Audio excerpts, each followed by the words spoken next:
Well, good morning, friends. I think I'm allowed to take this off up here. And welcome to the Washington Ethical Society. I am Karen Schofield-Leka.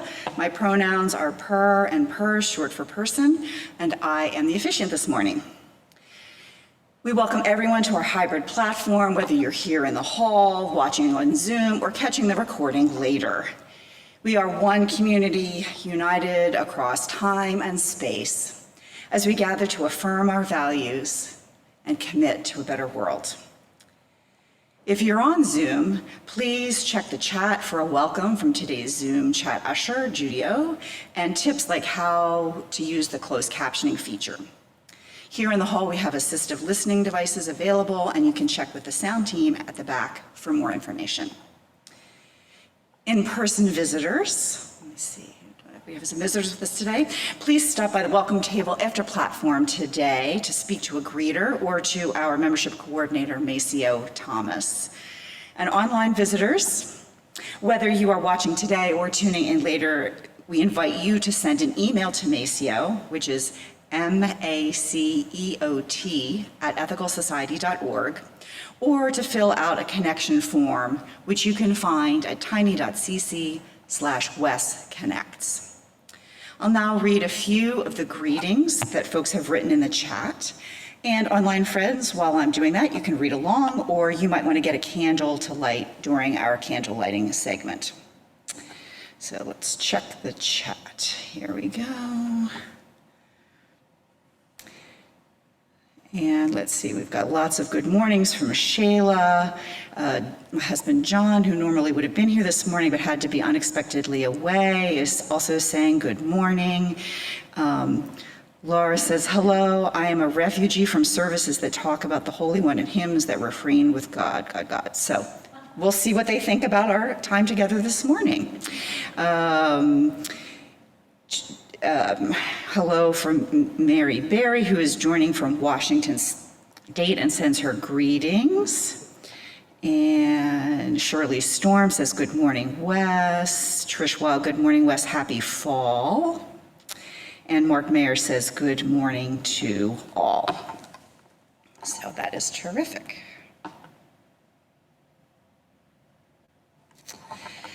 It is good to connect and to share this time together. Once you're prepared, I invite you to settle in wherever you are as we continue to gather. Our opening words this morning are shared by our guest speaker, Dr. Melanie Davis, who is the manager of the Our Whole Lives program for the Unitarian Universalist Association. Melanie is multi-talented and multi-directional, so she is joining us today via Zoom from New Jersey. And she's also multi-talented, so we'll be seeing and hearing a lot from her this morning. So in addition to the opening words in just a moment, she's also performing our opening song this morning, along with Leah Morris. Melanie, thank you for joining us, and we are ready for your opening words. Thank you. It's a pleasure to be here. Good morning, everyone. Let us gather today with minds and hearts open to the miracle of life.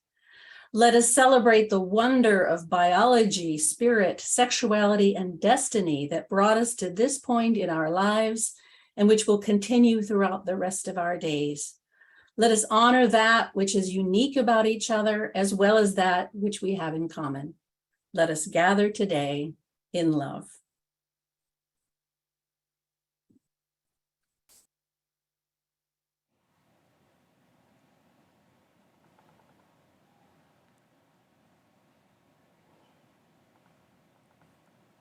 I won't wear makeup on Thursday. I'm sick of covering up. I'm tired of feeling so broken. I'm tired of falling in love. Sometimes I'm shy and I'm anxious. Sometimes I'm down on my knees. Sometimes I try to embrace all my insecurities. So I won't wear makeup on Thursday. 'Cause who I am is enough. And there are many things that I could change so slightly, but why would I succumb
Welcome once again.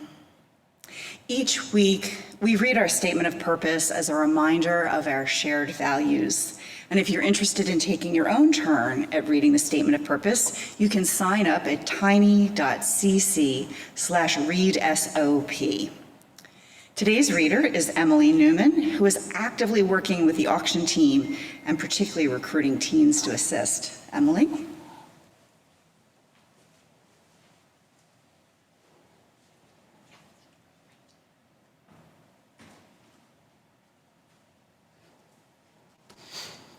I just want to remind everybody that the West auction is on Saturday, November 5th. We have a wonderful website put up thanks to Sarah Morris, and we will soon in October have the registration available. So please consider which items and events you'd like to share. You can put that in the form online or contact a team member and save in your calendar November 5th. West Statement of Purpose. The Washington Ethical Society is a humanistic congregation that affirms the worth of every person. We strive through our relationships to elicit the best in the human spirit. With faith in human goodness, we appreciate each person's unique capacities. We joyfully celebrate together and support each other through life. We nurture a sense of reverence and responsibility for each other and the earth.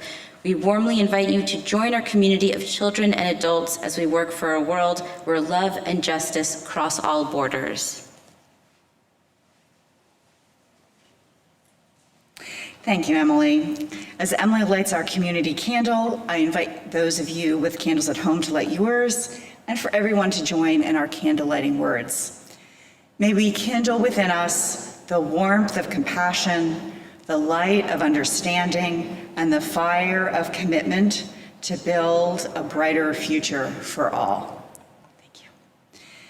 We now have our time for all ages and a story from our speaker, Melanie.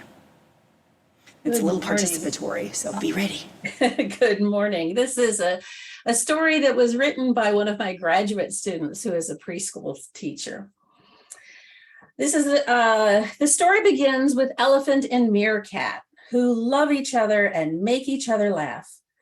Meerkat always comforts Elephant when it's time to get a vaccination, and Elephant never laughs when Meerkat snores during sleepovers. Now, in the privacy of your own home or in the platform room, would you like to snore like a meerkat?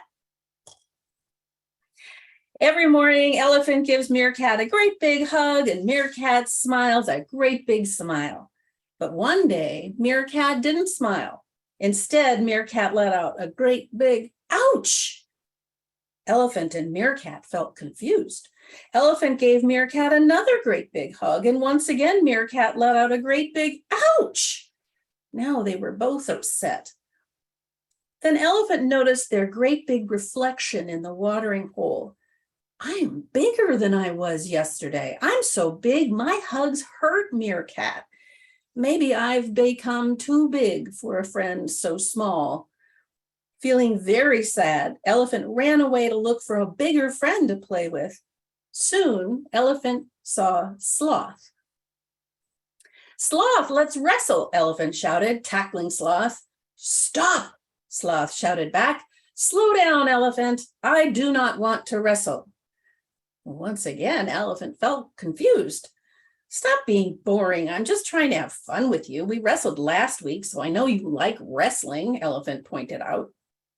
Well, I'm busy going for a great big run, Sloth said. But you went running yesterday, Elephant challenged. And I refuse to give up. Halfway through, Sloth insisted. That's impossible, thought Elephant. No one runs that slowly. Sloth does not want to play with me and must be afraid of getting squished if we wrestle. And off Elephant ran to find an even bigger friend to play with. Soon, Elephant saw Ostrich, peacefully bird watching. Ostrich is definitely big enough to play with me without getting hurt, Elephant thought. Ostrich, guess what? It's tickle time, Elephant called, running over to Ostrich. Elephant started tickling, but instead of laughing, Ostrich hopped away and hid their head in the sand. Would you like to hide your head in the sand?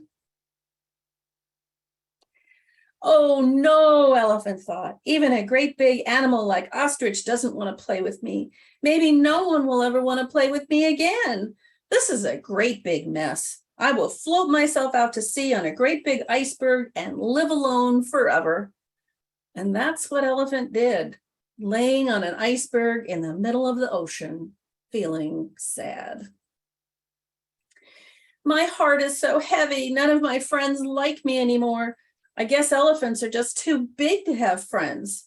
I will live the rest of my life alone on this iceberg.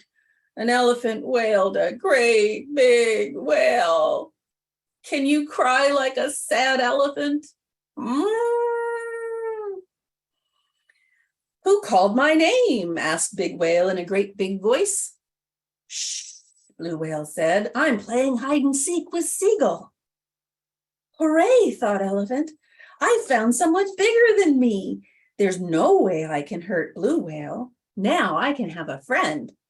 Elephant reached out to give Blue Whale a great big hug. Stop, bellowed Blue Whale. Everyone say, stop, like a big blue whale. Elephant was distraught. No one likes me. I'm even too big for Big Blue Whale, the biggest of all the animals. That's not true, said Blue Whale. I just don't like hugs. How about a high fin? Can everybody with someone near them give each other a high fin? Elephant thought about what Blue Whale said. I like hugs and wrestling, but Blue Whale likes high fins and hide and seek. I wonder what Ostrich likes, or Sloth. Maybe it's okay for us all to like different things. Maybe they'll still like me even if they don't always like to play the way I like to. Maybe I'm not too big to have friends after all. Blue Whale gave Elephant a ride back to the shore. Elephant said thank you and set off to find Ostrich to make things right. Ostrich, you clearly didn't enjoy my tickles. I'm sorry I didn't notice sooner. Is there something else you'd like to do? Elephant asked hopefully. Ostrich smiled and drew a great big tic-tac-toe board, and they played until Elephant went off to find Sloth. Sloth, Elephant said, I realize that just because you want to wrestle with me last week doesn't mean you want to wrestle with me today. Can I join you on your run? Sloth said, I finished my run, 2 miles in 2 days. Elephant said, wow, that's a personal best. And Sloth said, thanks, and now I'm ready to wrestle. And Elephant grinned and tackled Sloth. After a while, Elephant set off to find Meerkat and make things right. Meerkat was sitting all alone, but jumped up and said, Elephant, I'm so happy to see you. I was so worried when you ran off and didn't come back. Elephant said, I'm sorry I worried you, and I'm sorry I hurt you when I hugged you. I thought I was too big to be your friend. Meerkat said, I love your hugs, and I love you. Can we just try a gentler hug? I didn't think of that, said Elephant. And then Elephant gave Meerkat a great big gentle hug, and Meerkat smiled a great big smile. And that's the end of our story. So what can we learn from this story? Well, when it comes to touching other people, we need to ask first to be sure they want to be touched. Elephant learned that everyone has a right to say that they don't want to be touched, no matter how big or young or old they are. If we want to be touched, we have a right to ask for that too. Other people may say yes, and they may say no, but both are okay. The important thing is that everyone feels comfortable.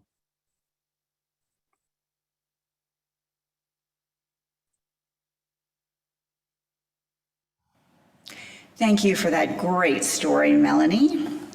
And now let's enter into the centering time of our platform.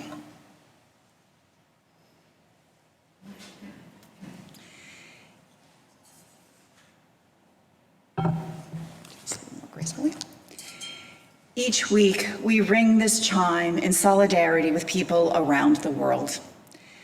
Today, I am particularly mindful of those recovering from the devastation of Hurricane Fiona in Guadeloupe, Puerto Rico, the Dominican Republic, the Turks and Caicos Islands, Bermuda, and Canada, and those recovering from massive flooding in Pakistan, and those contending with political protests that turned deadly in Iran.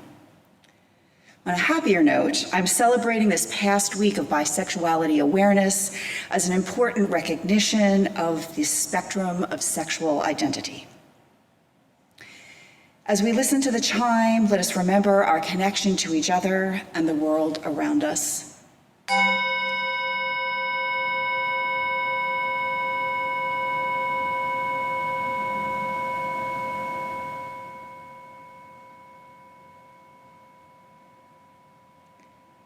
Let us open our hearts to compassion to those who suffer.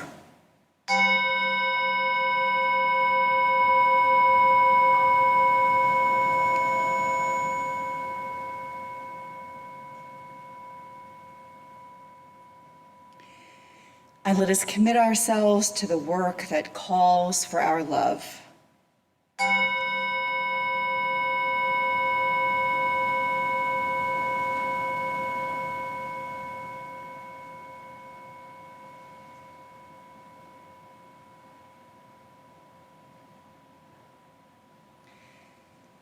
And now, please join Melanie in our meditation reflection.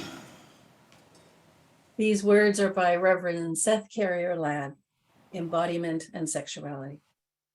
Spirit of life and love, may we find appreciation today and in our lives for embodiment. We are physical creatures, mind, spirit, and soul housed within our bodies. Our physical form, allow us to experience the world. Taste chocolate chip cookies fresh from the oven. Touch the warmth and smoothness of a baby's skin. Sight the blossoming colors of sunrise and sunset. Sound the laughter of friends and family. Smell the aroma of fresh baked bread. In particular, today, may we find gratitude for our sexuality. May we be grateful for and appreciate our gender identity, our sexual orientation, our physical selves. May we appreciate the pleasure, the intimacy, the connection that comes with and is part of our sexuality. May we also remember that for many, sexuality can bring a variety of emotions: shame, sadness, trauma, anger, pain, and hurt. For all the joy and goodness that embodiment brings, it also has its challenges: aching joints, long-term health conditions, severe illness, and more. Today, as we honor the whole of ourselves, we also honor the whole spectrum of sexual experience, holding the joys in all their richness and the sorrows in all their fullness in our hearts. Continue our meditation in silence and in the music that follows.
your middle name? Do you hate your dad? Do you fall in love? What's your favorite word? Can I call you baby? Yeah.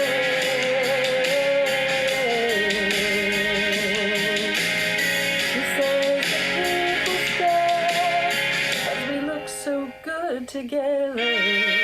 Yeah, yeah, yeah. And I can't change, even if I try, even if I want to. No, I can't change, even if I try, even if I wanted to.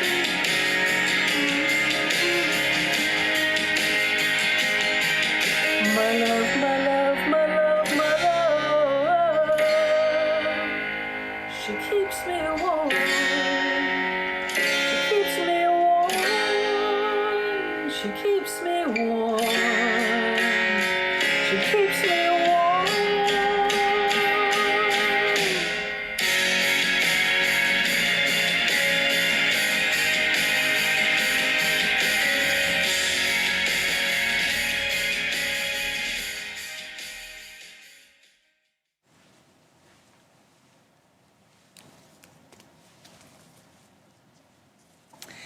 Our platform speaker, Dr. Melanie Davis, is, as I noted, joining us via Zoom from New Jersey.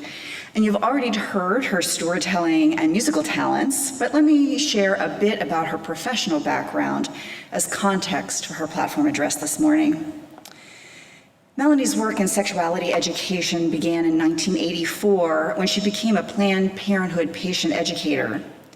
In 1999, she was trained to facilitate the Our Whole Lives Lifespan Sexuality Education Program for middle schoolers. That's the OWL, O-W-L program that Wes uses. And their parents' questions led her to create workshops and write a manual called Sexuality Talking Points. Positive response to that led her to pursue additional training as a certified sexuality counselor, a certified sexuality educator, and certified sexuality educator supervisor through the American Association of Sexuality Educators, Counselors, and Therapists, or AASECT. And AASECT named her Sexuality Educator of the Year this year in 2022. As a speaker, trainer, and consultant, Melanie delivers sexuality education that transforms lives by increasing professional skills, personal knowledge, self-confidence, and self-esteem. She uses creative methods to help people understand and be comfortable with their sexuality while encouraging them to respect others' sexuality and rights. She helps individuals, couples, healthcare professionals, and clergy leaders to achieve their goals for sexuality education and training at the New Jersey Center for Sexual Wellness, which she co-founded in 2009. Melanie approaches sexuality as a positive part of life that should be treated with respect, care, integrity, celebration, and humor throughout the lifespan. Melanie is the co-president and founding member of the Sexuality and Aging Consortium at Widener University, and founded SaferSexForSeniors.org, an educational site for sexually active and/or interested adults in mid and older age. She does a significant amount of her training through her position as the OWL Program Manager for the Unitarian Universalist Association as well. Melanie, thank you so much for joining us today. Thank you. I'm going to offer a reading called Origin Story by Shellen Harkin. I work very closely with my colleague at the United Church of Christ, and she introduced me to this poem. There is a God who made the clitoris and extreme pleasure. Let's not marginalize those facts. There's a God who made honey and nectar and pollen and bees who live their whole lives practicing high levels of PDA with flowers. Let's not forget that either. There's a God who made all humans originate from a beautiful Black woman in the heart of Africa. No need to whitewash that. There's a God who made hips that dip and respond to music. I mean, that wasn't an accident, right? There's a God who made a system for each being to be created from the great act of love and pleasure. Can our toilsome ways remember those origins? Consider this poem a short sermon to allow the vibrant, fertile wholeness of our truth back in, to let our inherent God-given verve back in, to sauce up our souls. I think if we became a bit less selectively forgetful and let ourselves remember all of this, church would get a whole lot more interesting.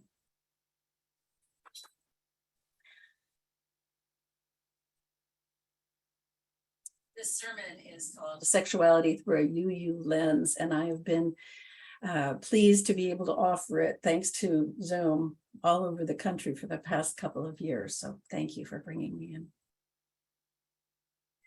I've often wondered what it would be like if we taught young people swimming in the same way we teach sexuality. If we told them that swimming was an important adult activity, one that they would all have to be skilled in when they grow up, but we never talked to them about it. We never showed them the pool. We just allowed them to stand outside closed doors and listen to all that splashing. Occasionally, they might catch a glimpse of partially clothed people going in and out of the door to the pool, and maybe they'd find a hidden book on the art of swimming. But when they asked a question about how swimming felt or what it was about, they would be greeted with blank and embarrassed looks. Suddenly, when they turned 18, we would fling open the doors to the pool and they would jump in. Miraculously, some might learn to tread water, but many would drown. We read those words by Elizabeth Canfield when we train future facilitators of Our Whole Lives Sexuality Education. We want to impress upon them the importance of the task they're about to undertake. Whether they'll be working with kindergartners or 80-year-olds, they will be entrusted with providing education that is sensitive, compassionate, bonding, challenging, life-affirming, and empowering. The facilitator's job will be to keep people from drowning in sexual ignorance. Our Whole Lives, or OWL, is a lifespan curriculum co-published by the Unitarian Universalist Association, the UUA, and the United Church of Christ, UCC. OWL has been in use since 1999 when it replaced the About Your Sexuality curriculum developed by the UUA in the 1970s. OWL is one of the most successful programs the UUA has ever offered. It is used in religious and secular settings throughout the US and Canada, with culturally appropriate adaptations used in the Philippines and being pilot tested in Tanzania. I'll speak more about OWL in a moment, but first I'll share why we discuss sexuality in our congregations at all. The UUA has been committed to sexual rights and health for more than 40 years. Congregations and national leaders rose to the personal and political challenges of the AIDS crisis. We led interfaith coalitions in the movement for marriage equality. We continue to hold a place at the forefront of the ongoing struggle for gender and reproductive justice. Our bylaws and practices recognize many identities and types of relationships, as well as the need to prevent sexual abuse and misconduct, including misconduct by our clergy. UUism sees sexual expression as an affirming part of the human experience, and we support everyone's right to learn about and engage in sex in consensual, pleasurable, developmentally appropriate ways. We also acknowledge that sexuality in our society is damaged by violence, exploitation, alienation, dishonesty, abuse of power, and the treatment of persons as objects. Our faith tradition doesn't maintain a list of shalt nots. Rather, we offer opportunities to learn about sexuality, to engage in dialogue, and to gain spiritual perspectives on sex so that we can make decisions wisely, ethically, and in accordance with our personal and faith values. Our embrace of sexuality as a core element of human experience has proved to be life-saving, literally, for people who have emerged from religious traditions that shamed or diminished them. They have found that UUism encourages them to discover or reconnect with the rich and vibrant beauty of their sexuality. Scientific evidence is central to UU perspectives on sexuality. We trust statistics showing that education decreases rates of unintended pregnancy and improves health outcomes. We know that honoring each person's sexual identity can decrease self-harm. We know that sexual expression is a developmental process that begins in infancy and lasts throughout life. We know that consent education decreases sexual assault. We offer welcoming congregation and welcoming renewal programs and support LGBTQIA+ members and visitors. A small group ministry program called Parents and Caregivers as Sexuality Educators is new. And webinars and resources on topics range from consent to support for gender diverse children. We are developing an anti-racist, anti-oppressive sexuality training course for UU seminarians, ministers, and religious educators. During the pandemic, Reverend Johnson and I, Amy is from the UCC, created an online adaptations for the grades 4, 6, 7, 9, and older adult OWL curriculums. We initiated monthly educational webinars for adults. We curated sex ed resources for families and individuals of all ages, and we produced the Under Your Wing video series for parents of young children. We also developed facilitator training on the UUA's online learning platform. We did all of that while working on revisions for several levels of the curriculum and initiating a revamp of a key piece of sexuality in our faith companion to the grades 7 to 9 curriculum. Most UU congregations have offered at least one age level in the Our Whole Lives curriculum over the years. And I'm aiming for 100% because for 23 years, OWL has set the sex ed highest standards for comprehensive sexuality education in this country. OWL is a gift that can be given to children, teens, youth, and adults, as well as to the larger community when we open our doors. OWL's effectiveness is due in part to the values embodied within the curriculum. Values are ideals, beliefs, and attitudes that guide behavior. They explain what we understand to be good, bad, desirable, or undesirable.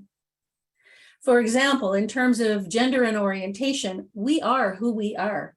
We don't choose our sexual identity. However, our values determine whether we accept and appreciate our own and others' gender and orientation. Our values are guided by the families and culture we grow up in, our faith traditions, and our life experiences.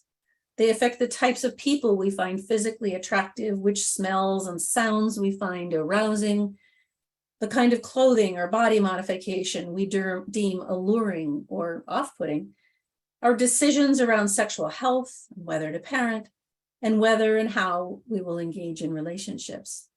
Our values shape our views about sexuality as a positive or negative part of our humanity. OWL helps people of all ages explore sexuality within a framework of the values of self-worth, responsibility, sexual health, justice, and inclusivity. These values honor sexuality as a good part of the human experience, even as we recognize that aspects of it can be misused or violated. When people call me to inquire whether the program is a good fit for their organization or even for their individual child, I say, well, if you agree with the Our Whole Lives values, then this curriculum might be a good fit. But if any of those values don't work for you, another curriculum might be a better idea. For example, a conservative minister once asked whether he could offer OWL without all that gay stuff. And I said no. Because the OWL value of justice and inclusivity honors every aspect of sexuality, including a range of sexual identities. These values are reflected in every activity, reading, and in the recommended resource within the curriculum. They are the music that sings through all levels of the program. Self-worth is usually defined as a sense that people have of our own value.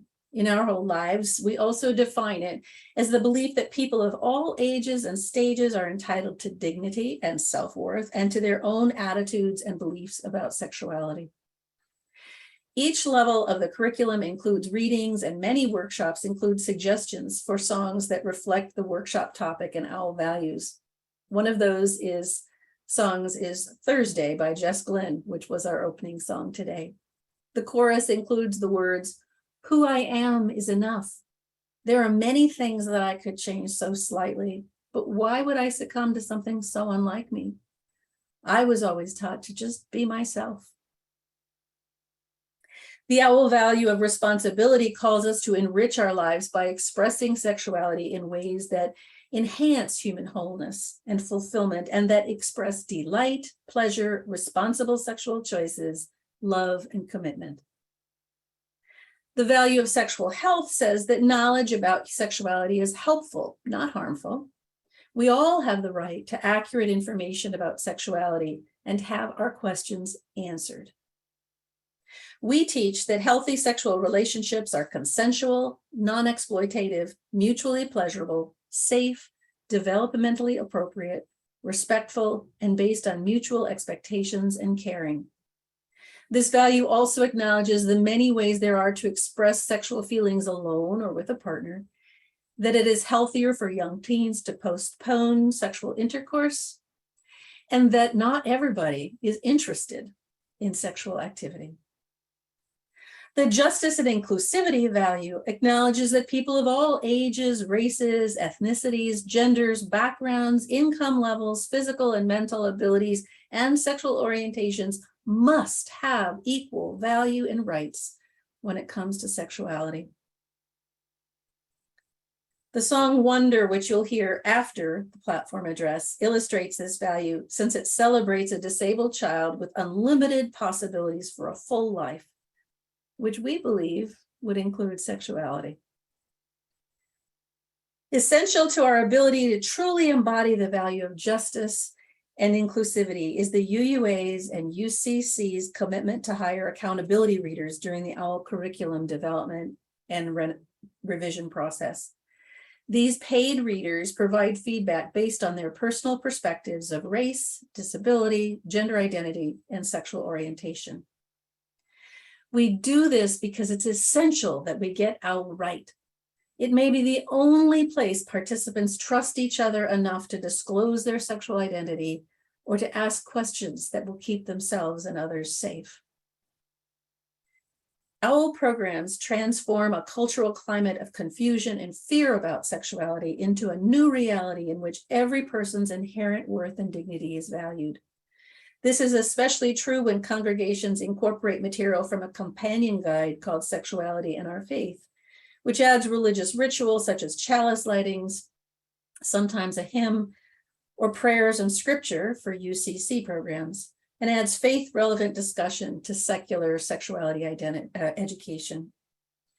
This faith companion is important because liberal religious sexuality education gives children, youth, and adults a safe forum in which to make meaning of their lives. Participants learn to feel good about themselves and their sexuality while they clarify their own values and faith values, apply those values to their decisions and experiences, and learn about their bodies, their feelings, their identity, their behaviors, and their relationships. OWL employs experiential learning theory, which is a process of completing an activity before sharing observations about it, reflecting on what was learned, and considering how that new knowledge can be put to use. This model fits well with Unitarian Universalism's affirmation of each person's right to search for truth and meaning. In the elementary grades, OWL brings these experiences home with drawing and reading activities that supplement what children learn in OWL workshops. This supports parents and guardians as their children's primary sexuality educators. In OWL for grades 7 to 9, one experiential activity uses grab bags of differently colored candies to illustrate the impact of contraceptives and barriers on rates of unintended pregnancy and sexually transmitted infections. It's surprising how your heart can beat a little faster simply waiting to open your hand to reveal a candy representing whether a pregnancy or STI was prevented.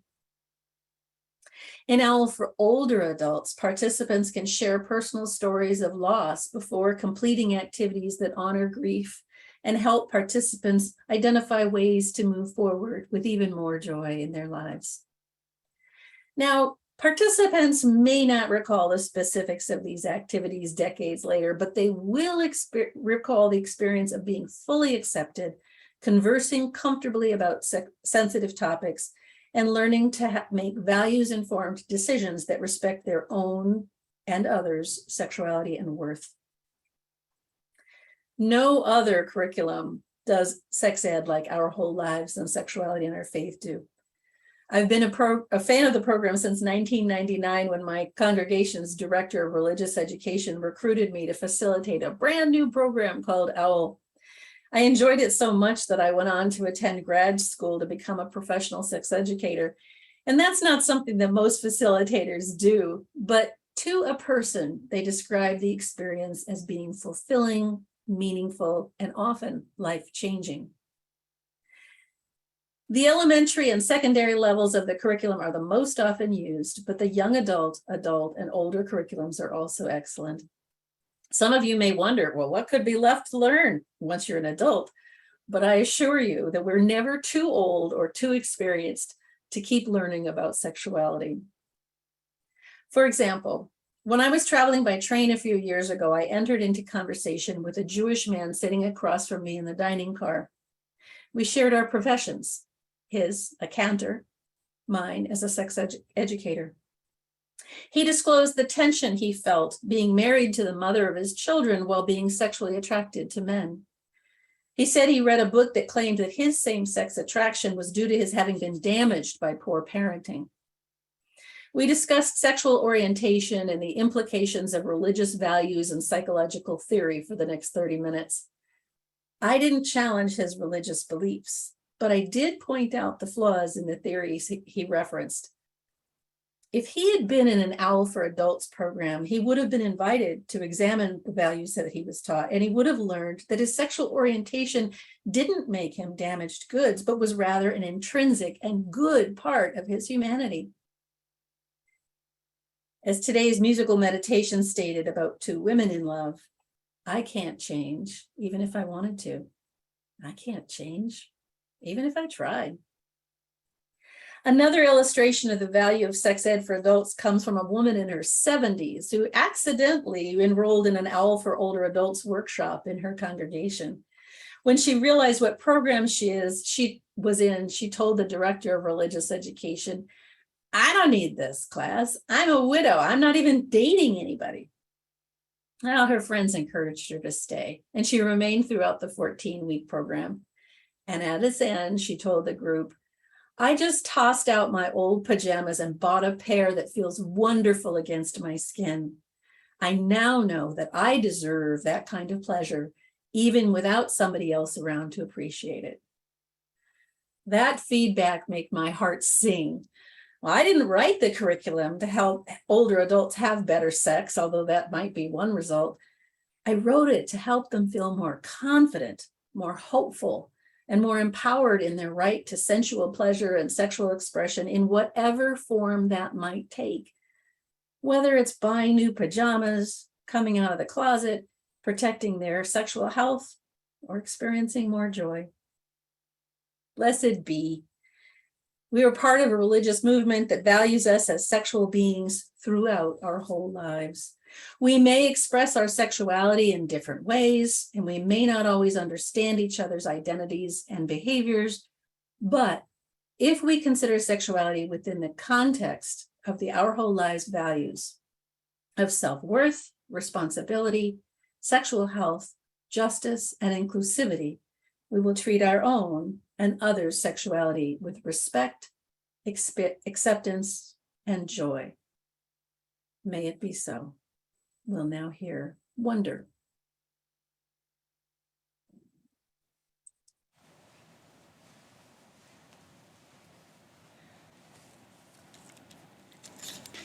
Thank you, Melanie. After some music, we'll have community sharing time. Then you can write into the chat or share in person about what resonated with you in this platform. In this time between, you might prepare by reflecting on a personal experience or an activity here at West that the platform brings to mind. As we contemplate, rest, and reflect, let us experience the beauty of the musical response.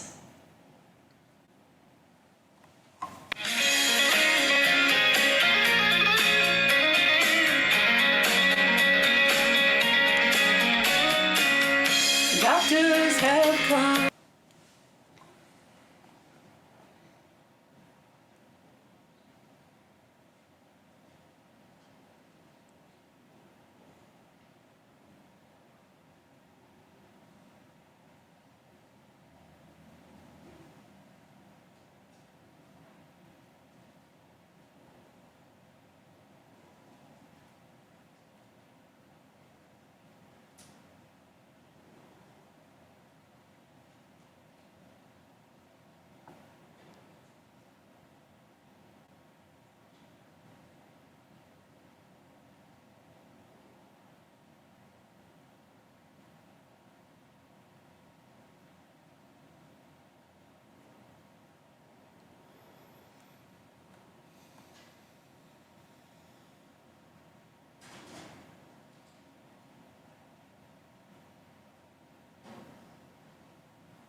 From distant cities just to see me. Stand over my bed, disbelieving what they're seeing. They say I must be one of the wonders of God's own creation. And as far as you see, you can't offer no explanation. Newspapers ask intimate questions, want confessions. They reach into my head to steal the glory of my story. They say I must be one of the wonders of God's own creation. And as far as you see, you can offer no explanation.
And as far as you see, you can offer me no explanation.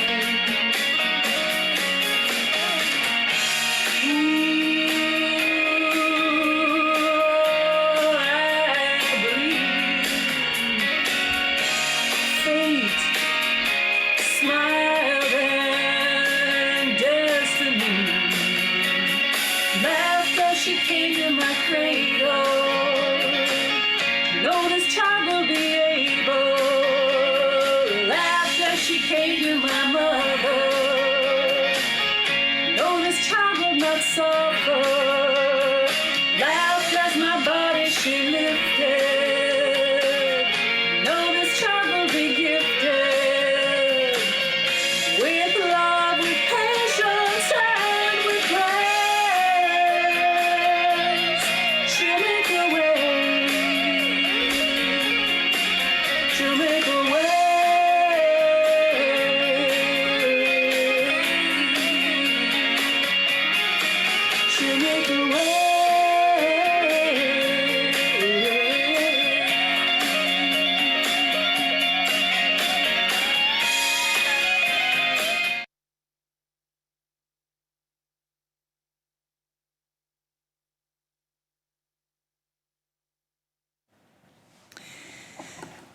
Melanie, thank you so much for sharing your wisdom and experience and expertise, as well as your many talents with us this morning, giving us a lot to think about.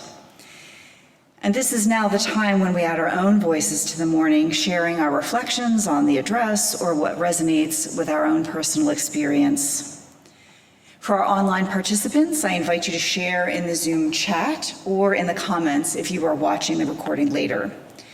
If you're here in person and you've spoken in recent weeks, please consider leaving space for others to share.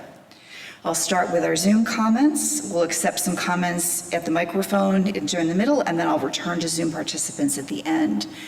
But while our Zoom folks are chatting in, I will say that as someone who has been trained and presented and been a facilitator for the Our Whole Lives curriculum for our middle school aged kids here at Wes, actually it was quite some time ago. I was not yet a parent, so I was a young adult, and so sat in that very hip but not a parent kind of space. So encourage all of you who might be in that space. You don't have to be young, you can be post-parenting kind of thing. The kids resonate a lot more effectively, I think, with that in some ways, although we've had amazing parent teachers as well. But I also will say for those who have kids, it equipped me very much better to have those home-based conversations with my own child. So there's a real boon both to the community and to your own household. So I encourage it highly. Learn some things about my own values as well. So let me go ahead and see what's in the chat. In the chat. And let's see what folks have to say this morning. So Peter Bishop says, once I realized the possibility of bisexual activity for myself, I came to realize that I wanted to and would choose the nature of my sexual activity.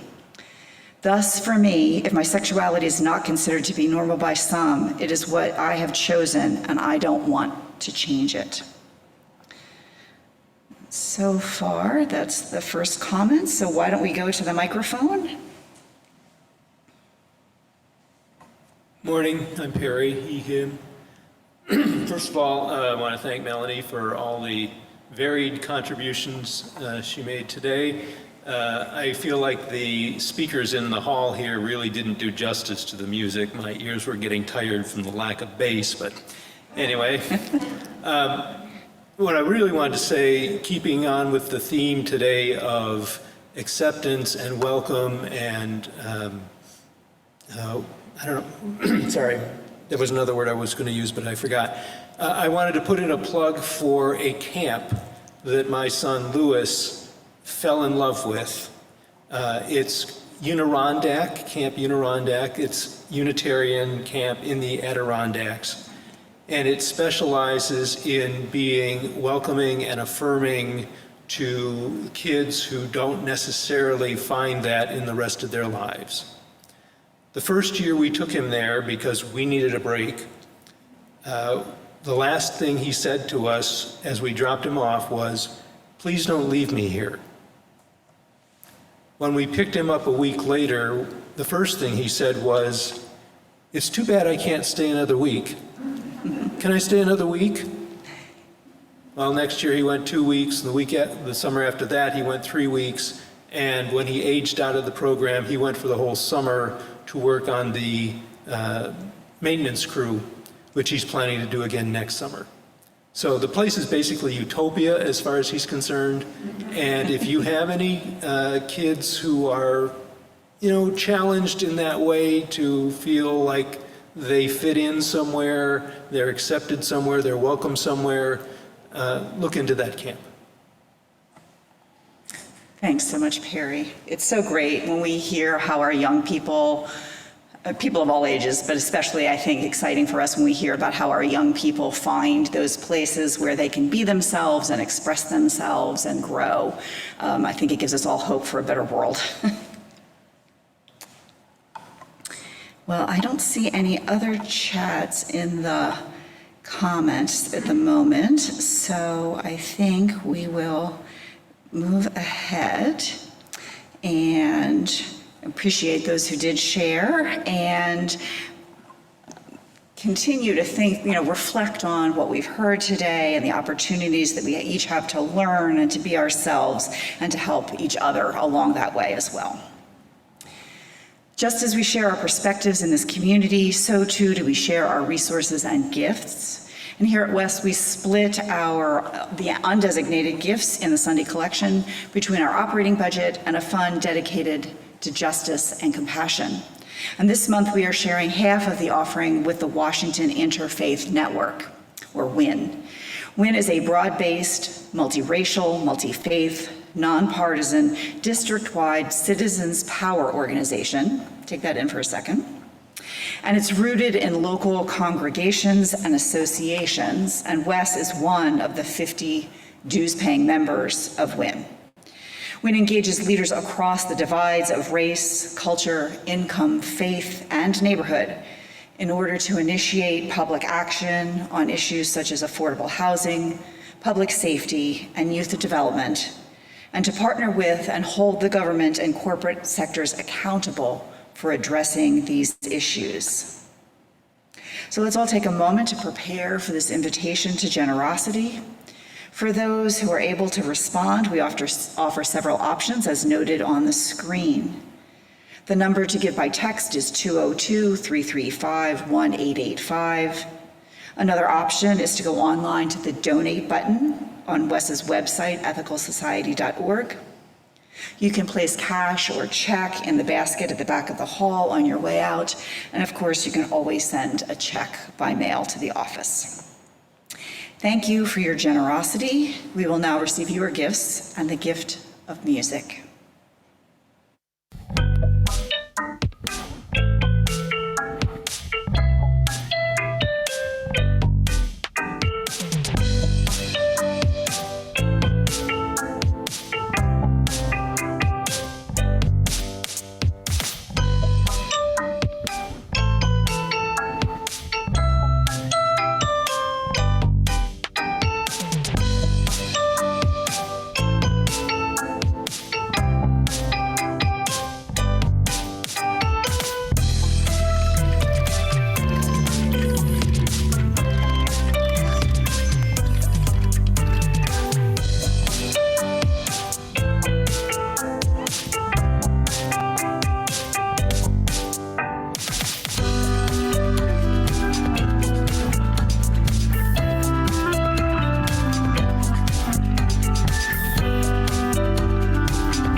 Thank you so much to the many people who helped create this morning's time together, especially Melanie, who was kind of all over it all, had so many great things to share with us this morning, as well as staff members Casey Slack and Dara Miles, Robin Kravitz, Maceo Thomas, and Tom Hutton, interim music coordinator Leah Morris, and guest musicians Melanie Davis, Nathan Moore, and the West Band. Tech team members Pat McNeely and Michael Dimian, who are working shorthanded today and did a fabulous job. Thank you so much to them. Slide artists John and Abby Dakin, Zoom usher Judy Myers, our in-person greeters Ann Baker and Adam Briskin Limehouse, and our virtual coffee hour host Kristen Hunter. At the conclusion of platform, please join us for the social hour in person around the foyer and on the patio, or for virtual coffee hour via Zoom. Thanks also to those who are leading and supporting our work in the weeks to come, and you can find information about all of the many opportunities to connect and explore and learn and share in the Sunday links and news and notes emails that come out, or on the calendar page of WES's website. Just a reminder that registration is open for the West Sunday Ethical Education for Kids, or SEEK program. We continue to recruit volunteers for teaching teams. You do not need to be a parent. Word, been there. And this is a great way to get involved in the community. So if you want to be part of that village that helps to raise our young people, please email Indara at indaram@ethicalsociety.org.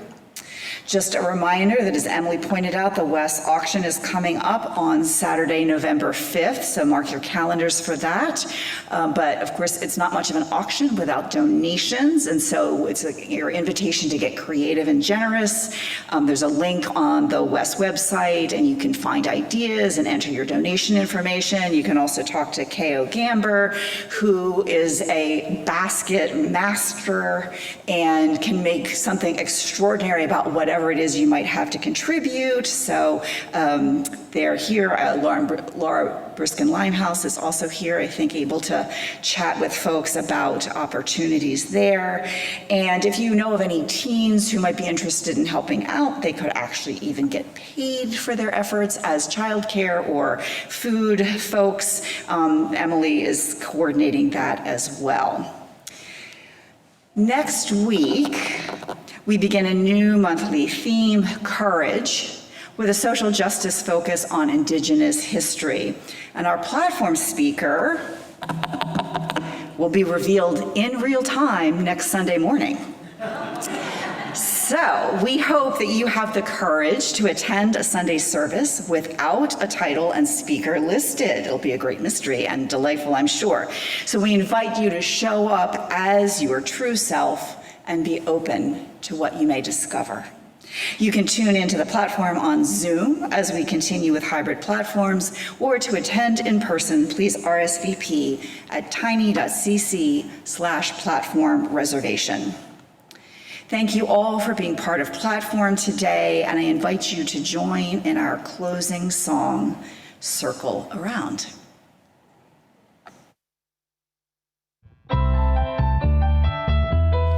I have a circle around me of people to love. I have a circle around me of care. I have a circle around me of people to love, so I can stand up in the face of fear. Stand up in the face of fear. One step in front of the other, one step back. One love, one for each other, keeping a circle intact. Keeping a circle intact. You have a circle around you of people to love. You have a circle around you of care.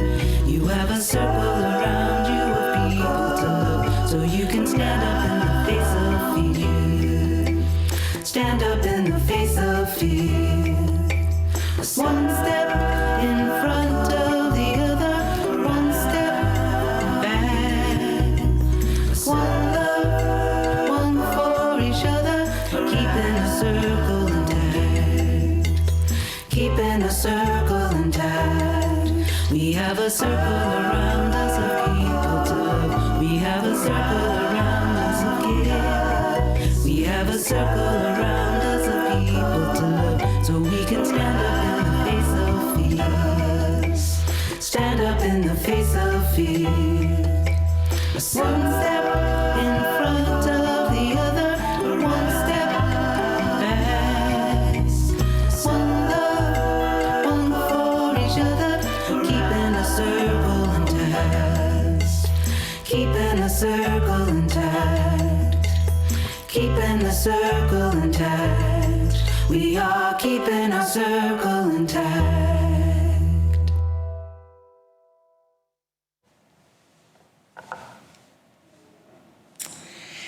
A few brief reminders before we leave. If you are new to our community, please send an email to our membership coordinator, Maceo Thomas, and introduce yourself. To reach Virtual Coffee Hour, point your browser to tiny.cc/westcoffeehour. I think Melanie has some final thoughts to share to bring our platform topic to a close. I do. If you feel moved to do so, please put your hand on your heart.